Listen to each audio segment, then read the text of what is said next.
जय जगन्नाथ बंधुगण। ओडिशारे 12 जून 2024 रे भारतीय जनता पार्टीर मोहन चरण माझी नेतृत्व रे सरकार गठन होईछि एवं भारतीय जनता पार्टी तांकर मेनुफेस्ट बा संकल्प पत्र रे ओडिशारे विवाहित महिला मानक पई सुभद्रा योजना ना होई एक स्कीम आरंभ करिवे बोली घोषणा करथिले।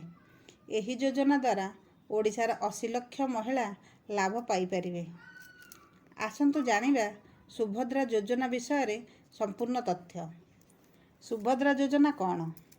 ओडिशारे रहुतिबा विवाहित महिला मानकु आर्थिक रूप से सशक्त करिबा पई भारतीय जनता पार्टीर एक योजना जेउथिरे महिला मानकु 50,000 टंकार भाउचर मिलिबो जहाँकि सेमाने 2 वर्ष रे व्यवहार करि परिबे। सुभद्रा योजना पई केउ केउ डॉक्यूमेंट दरकार? Aadhaar card, bank account, address proof, mobile number, passport size photo, income certificate एवं राशन कार्ड। सुभद्रा योजना पई केउ केउ डॉक्यूमेंट दरकार? से ओडिशार नागरिक होइथिबे। केवल विवाहित महिला माने आवेदन करि परिबे। प्रति परिवार रु जणे महिला आवेदन करि परिबो।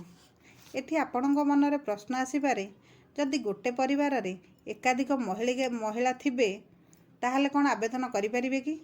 एठी आपणको कहिदेबाकू चाहूँ जे जदि आपणकर परिवार रे गोटिए राशन कार्ड थाए तेबे जणे ही आवेदन करि परिबो।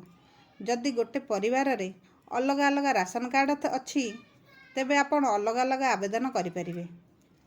23 रु 59 वर्षर महिला माने एही योजना रे आवेदन करि परिबे एवं समस्त अंगनवाड़ी कर्मी माने आवेदन करि परिबे। केउ महिला माने आवेदन करि परिबे नाही? बाहर राज्यर महिला किंतु ओडिशा रे वास करूछंती सेमाने आवेदन करि परिबे नाही। सरकारी चाकरी करिथिया महिला माने आवेदन करि परिबे नाही। 23 वर्षरु कम एवं 60 वर्षरु अधिक बयसर महिला माने आवेदन करि परिबे नाही। गोटिए परिवार रु एक रु अधिक महिला आवेदन करि परिबे नाही। केमिति आवेदन करिवे? मुख्यमंत्री मोहन चरण माझी अनुसार सरकार गठन हेबार 100 दिन भितर आपण आवेदन करि परिबे। बहुत जल्दी ओडिशा सरकार सुभद्रा योजनार वेबसाइट घोषणा करि पारंते जहा द्वारा आपण माने ऑनलाइन आवेदन करि परिबे।